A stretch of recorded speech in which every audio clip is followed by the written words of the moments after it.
നമുക്ക് ചുറ്റുമുള്ള ലോകം തികച്ചും അത്ഭുതകരമാണ് കൂട്ടുകാരെ. നിങ്ങൾക്കറിയാമോ, ആകാശഗംഗയിലെ നക്ഷത്രങ്ങളെക്കാൾ മരങ്ങളുണ്ടിവിടെ. ഇംപേപ്പ എഫക്റ്റ് എന്താണെന്ന് നിങ്ങൾക്കറിയാമോ? അതുപോട്ടെ, വാഴപ്പഴം റേഡിയോ ആക്റ്റീവ് ആണെന്ന് നിങ്ങൾക്കറിയാം. പക്ഷേ എത്ര എണ്ണം കഴിച്ചാൽ നമുക്ക് റേഡിയേഷൻ ഉണ്ടായി അസുഖം ബാധിക്കും? ഇങ്ങനെ നിങ്ങളുടെ ജിജ്ഞാസ ഉണർത്തുവാൻ പറ്റിയ കുറച്ച് കാര്യങ്ങളാണ് ഇന്ന് ഞാൻ നിങ്ങളോട് സംസാരിക്കാൻ പോകുന്നത്. നമ്പർ 1, ആകാശഗംഗയിലെ നക്ഷത്രങ്ങളെക്കാൾ അധികം മരങ്ങളുണ്ട് നമ്മുടെ ഈ ഭൂമിയിൽ. നമ്മുടെ ഗാലക്സിയെ മിൽക്കി വേ എന്നാണ് പറയുന്നത്. ഇതൊരു സ്പൈറൽ ഗാലക്സിയാണ്. വിസ്തീർണം ഏതാണ്ട് ലക്ഷക്കണക്കിന് പ്രകാശവർഷങ്ങളാണ്. അതിൽ ഏതാണ്ട് 400 ബില്യൺ സ്റ്റാർസ് ഉണ്ട്. എന്നാൽ 12,741 കിലോമീറ്റർ വിസ്തീർണമുള്ള നമ്മുടെ ഭൂമിയിൽ 3 ട്രില്യൺ മരങ്ങളുണ്ടെന്നാണ് കണക്കാക്കപ്പെടുന്നത്.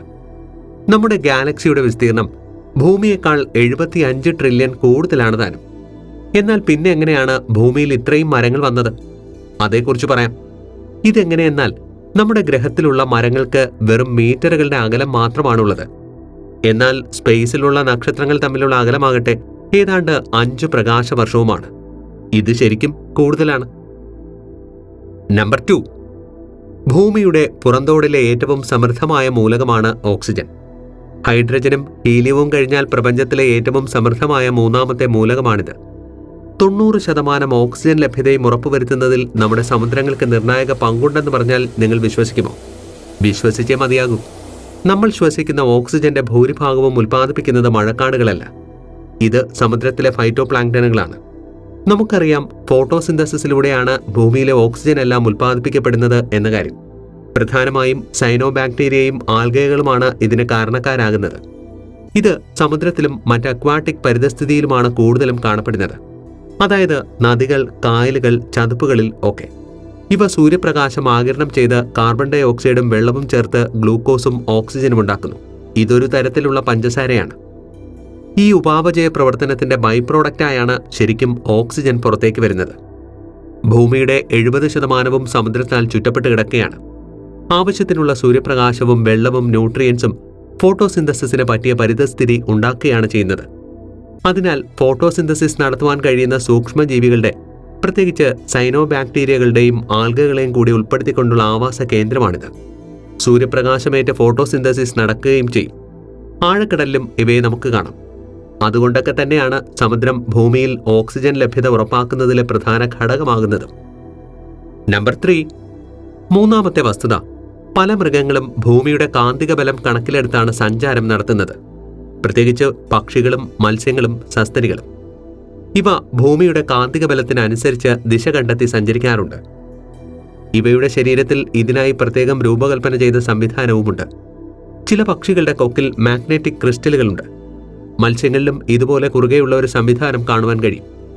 പക്ഷികൾ ദേശാടനത്തിൽ ഈ ഗുരുത്വാകർഷണം കണക്കാക്കിയാണ് നീങ്ങുന്നത്. ഇവയുടെ തലച്ചോറിൽ മാഗ്നെറ്റോ റിസപ്റ്റർ എന്നൊരു സ്പെഷ്യൽ സെല്ലുണ്ട്. അതുകൊണ്ട് ഇവയ്ക്ക് കാന്തിക ശക്തിയുമായി പെട്ടെന്നൊരു സംവേദനക്ഷമത ഉണ്ടാക്കുവാനും കഴിയും. ഈ കാന്തികതയ്ക്ക് അനുസരിച്ച് പക്ഷികൾ ദിശ നിർണ്ണയിക്കുകയാണ് ചെയ്യുന്നത്. അതുപോലെ മത്സ്യങ്ങൾക്കും മാഗ്നെറ്റോ റിസപ്റ്റേഴ്സ് ഉണ്ട്. ഇതുപയോഗിച്ചാണ് ദിക്ക് മനസ്സിലാക്കുകയും വെള്ളത്തിനടിയിലൂടെ നീങ്ങുകയും ഒക്കെ ചെയ്യുന്നത്. സസ്തനികളായ വവ്വാലിനും പന്നിയെലിക്കും ഭൂമിയുടെ കാന്തിക ശക്തി അറിയുവാനുള്ള കഴിവുണ്ട്. വവ്വാലുകൾ ഈ മാഗ്നറ്റിക് റിസപ്റ്ററിന്റെ സഹായത്താലാണ് ഇര എവിടെയുണ്ടെന്ന് അറിയുന്നതും നീങ്ങുന്നതും. പന്നിയെലികൾ ഭൂമിയുടെ അടിയിലേക്ക് തുറന്നു പോകുവാനാണ് ഈ കഴിവ് ഉപയോഗപ്പെടുത്തുന്നത്. ഭൂമിയുടെ കാന്തിക ബലം അറിയുവാനുള്ള അവയുടെ കഴിവ് അവരുടെ സഞ്ചാരത്തിന് വളരെയധികം സഹായിക്കുന്നു. ഇതിന്റെ സഹായത്താലാണ് അവർ ഭക്ഷണവും ഇണയെയും നല്ല ആവാസ വ്യവസ്ഥയെയും ഒക്കെ കണ്ടെത്തുന്നത്. നമ്പർ 4, വാഴപ്പഴം റേഡിയോ ആക്റ്റീവ് ആണെന്ന് നിങ്ങൾക്കറിയാം. പഴത്തിൽ സ്വാഭാവികമായി ഉണ്ടാകുന്ന റേഡിയോ ആക്റ്റീവ് ഐസോട്ടോപ്പുകൾ ഉണ്ടെന്നും നമുക്കറിയാം. പഴത്തിൽ കാണുന്ന ഈ ഐസോട്ടോപ്പ് പൊട്ടാസ്യം 40 ആണ്. ഇത് സ്വാഭാവികമായി ഉണ്ടാകുന്ന പൊട്ടാസ്യത്തിന്റെ റേഡിയോ ആക്റ്റീവ് ഐസോട്ടോപ്പാണ്. പൊട്ടാസ്യം 40, അതായത് പ്രകൃതിയിൽ കാണപ്പെടുന്ന പൊട്ടാസ്യത്തിന്റെ 0.01% മാത്രമേ പഴങ്ങൾ പോലുള്ള ഫലവർഗ്ഗങ്ങളിൽ കാണപ്പെടുന്നുള്ളൂ. മനുഷ്യ ശരീരത്തിലും ഇത് കാണപ്പെടുന്നുണ്ട്. ഈ പൊട്ടാസ്യം 40 ബീറ്റാ ഡീകെ പ്രക്രിയയിലൂടെ ചെറിയൊരളവ് റേഡിയേഷൻ വിസർജിച്ച് കാൽസ്യം 40 ആയി മാറുന്നു. ഇതിൽ പ്രത്യേകം അറിയേണ്ടത്, പൊട്ടാസ്യം 40 ജീർണതയിലൂടെ പുറത്തുവിടുന്ന റേഡിയേഷൻ വളരെ ചെറുതും യാതൊരു ശാരീരിക പ്രശ്നവും ഉണ്ടാക്കുന്നതല്ല എന്നതാണ്. സ്വാഭാവികമായി ഉണ്ടാകുന്ന റേഡിയോ ആക്റ്റീവ് ഐസോട്ടോപ്പ് അടങ്ങിയ വാഴപ്പഴമോ അതുപോലുള്ള ഫലവർഗ്ഗങ്ങൾ കഴിക്കുന്നത് കൊണ്ടോ ആരോഗ്യ പ്രശ്നങ്ങളൊന്നും തന്നെ ഉണ്ടാകാറില്ല. ഇത് കഴിക്കുന്നത് കൊണ്ട് നമ്മുടെ ശരീരത്തിലെത്തുന്ന റേഡിയോ ആക്റ്റീവ് ഐസോട്ടോപ്പ് തുലോം കുറവാണ് താൻ. ഇതിനേക്കാൾ വളരെയധികം റേഡിയേഷൻ മനുഷ്യ ശരീരത്തിൽ പല വഴി പതിക്കുന്നുമുണ്ട്. നമ്മുടെ ശരീരം ഈ റേഡിയേഷൻ കൊണ്ടുണ്ടാകുന്ന പരിക്കുകളെ അതിജീവിക്കുവാൻ പര്യാപ്തവുമാണ്. ഇനി വാഴപ്പഴത്തിൽ നിന്ന് നമുക്ക് റേഡിയേഷൻ ഉണ്ടായി അസുഖം ബാധിക്കണമെങ്കിൽ എത്ര എണ്ണം കഴിക്കണം?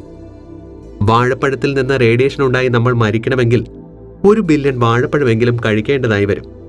നമുക്ക് ഇത്രയും പഴം ഒറ്റയടിക്ക് കണ്ടുപിടിച്ച് കഴിക്കാനാകുമെന്ന് ഞാൻ വിചാരിക്കുന്നില്ല.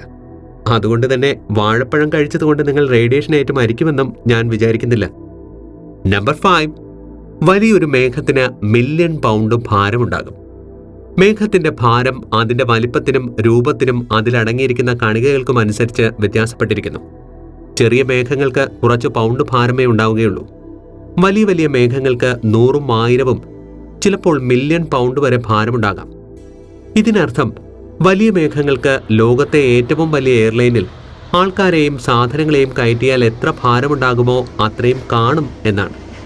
മേഘങ്ങൾ ഉണ്ടാകുന്നത് ജലകണികകൾ നീരാവിയായി അന്തരീക്ഷത്തിൽ ഉയർന്ന് അത് തണുക്കുന്നതിലൂടെയാണ്. അന്തരീക്ഷത്തിലെ നീരാവിയിൽ ചെറിയ ജലകണികകളോ ഐസ് ക്രിസ്റ്റലുകളോ ഉണ്ടാകാറുണ്ട്. അതുകൊണ്ട് മേഘങ്ങളുടെ ഭാരം നീരാവി രൂപത്തിലുള്ള ജലകണികകളുടെയും മറ്റ് കണികകളുടെയും സാന്നിധ്യമനുസരിച്ച് വ്യത്യാസപ്പെട്ടിരിക്കും. സമയം നീങ്ങുന്നതിനനുസരിച്ച് പലതരം കാലാവസ്ഥയിലൂടെ മേഘങ്ങൾ നീങ്ങുന്നത് കൊണ്ട് തന്നെ ഇതിന്റെ ഭാരത്തിന് വ്യത്യാസം വന്നുകൊണ്ടുമിരിക്കും. അതുകൊണ്ട് തന്നെ മേഘങ്ങളുടെ ഭാരം കൃത്യമായി നിർണ്ണയിക്കുവാനും സാധിക്കില്ല. അതെപ്പോഴും മാറിക്കൊണ്ടിരിക്കും. കാലാവസ്ഥാ നിരീക്ഷകരും മറ്റ് ശാസ്ത്രജ്ഞന്മാരും പലവിധ മാർഗങ്ങൾ ഉപയോഗിച്ചാണ് ഇത് കണക്കാക്കുന്നത്. അതായത് റഡാർ, സാറ്റലൈറ്റ് ഇമേജറി പോലുള്ള മാർഗങ്ങൾ. ഇതിലൂടെ മേഘങ്ങളെക്കുറിച്ച് പഠിക്കുക മാത്രമല്ല, അതിന്റെ പ്രത്യേകതകളും സ്വഭാവവും നമുക്ക് മനസ്സിലാക്കാം.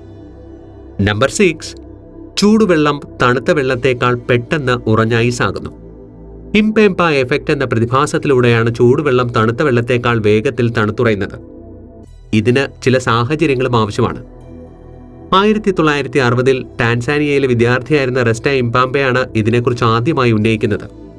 തുടർന്ന് ഇതേക്കുറിച്ച് ശാസ്ത്രീയ പഠനങ്ങളും ഡിബേറ്റ്സുകളും ആരംഭിച്ചു. ചില സാഹചര്യങ്ങളിലാണ് ഈ ഇംപാമ്പെ എഫക്റ്റ് പ്രത്യക്ഷമാകുന്നത്. ഇതൊരു ആഗോള പ്രതിഭാസമല്ലതാനും. എപ്പോഴും ഇതുണ്ടാവുകയുമില്ല. പൊതുവെ പറയുകയാണെങ്കിൽ ജലം ഐസാകുന്നത് പലതരം ഘടകങ്ങളെ ആശ്രയിച്ചാണ്. വെള്ളത്തിന്റെ ആദ്യമുണ്ടായിരുന്ന താപനില, അതെടുക്കുന്ന പാത്രത്തിന്റെ വലുപ്പവും രൂപവും, അതിൽ ലയിച്ചിട്ടുള്ള മറ്റു പദാർത്ഥങ്ങൾ, വെള്ളത്തിലടങ്ങിയിരിക്കുന്ന മാലിന്യങ്ങൾ എന്നിവയെ അടിസ്ഥാനമാക്കിയാണ് ഇത് സംഭവിക്കുന്നത്. ഇംപാമ്പെ എഫക്റ്റിന് പിന്നിലുള്ള മെക്കാനിസത്തെക്കുറിച്ച് പൂർണ്ണമായൊരു അറിവ് ഇതുവരെയും ലഭിച്ചിട്ടില്ല. ഇതിനെ വിശദീകരിക്കുവാൻ പല തിയറികളും വന്നിട്ടുണ്ട്. അതിലൊരു തിയറി ഇങ്ങനെയാണ്: ചൂടുവെള്ളം തണുത്ത വെള്ളത്തെ അപേക്ഷിച്ച് പെട്ടെന്ന് നീരാവിയാകുന്നു. ഇത് വെള്ളത്തിൽ നിന്ന് കുറച്ച് താപത്തെ മാറ്റുന്നു. അതിനാൽ വെള്ളം പെട്ടെന്ന് തണുക്കുന്നു. രണ്ടാമത്തെ തിയറി പറയുന്നത് ചൂടുവെള്ളത്തിൽ ധാരാളം ഗ്യാസ് മൈക്രോ ബബിൾസ് ഉണ്ടെന്നാണ്. വെള്ളം തണുക്കുമ്പോൾ ഇത് നിലയ്ക്കുകയും ഫ്രീസിംഗിന്റെ ആക്കം കൂട്ടുകയും ചെയ്യും. ഇംപെമ്പെ എഫക്റ്റ് പെട്ടെന്ന് വിശദീകരിക്കുവാൻ പറ്റുന്ന ഒന്നല്ലെങ്കിലും പല സയന്റിഫിക് പഠനങ്ങളിലും ഇത് പറഞ്ഞിട്ടുണ്ട്. ലാബുകളിൽ കൂടുതൽ പഠനത്തിനായി വീണ്ടും ഈ പ്രതിഭാസത്തെ പുനരാവിഷ്കരിക്കുകയും ചെയ്തിട്ടുണ്ട്. പക്ഷേ ഈ പ്രതിഭാസത്തിന് പിന്നിലുള്ള കാരണങ്ങൾ അറിയണമെങ്കിൽ കൂടുതൽ പഠനങ്ങളും നടക്കേണ്ടിയിരിക്കുന്നു. അപ്പോൾ ഇത്രയൊക്കെ ഉള്ളൂ ഇന്നത്തെ വിശേഷം. ഇത്തരം ഇൻഫോർമേറ്റീവായ വീഡിയോകൾക്കായി ഈ ചാനൽ ഫോളോ ചെയ്ത് ഞങ്ങളോടൊപ്പം കൂടിക്കോ.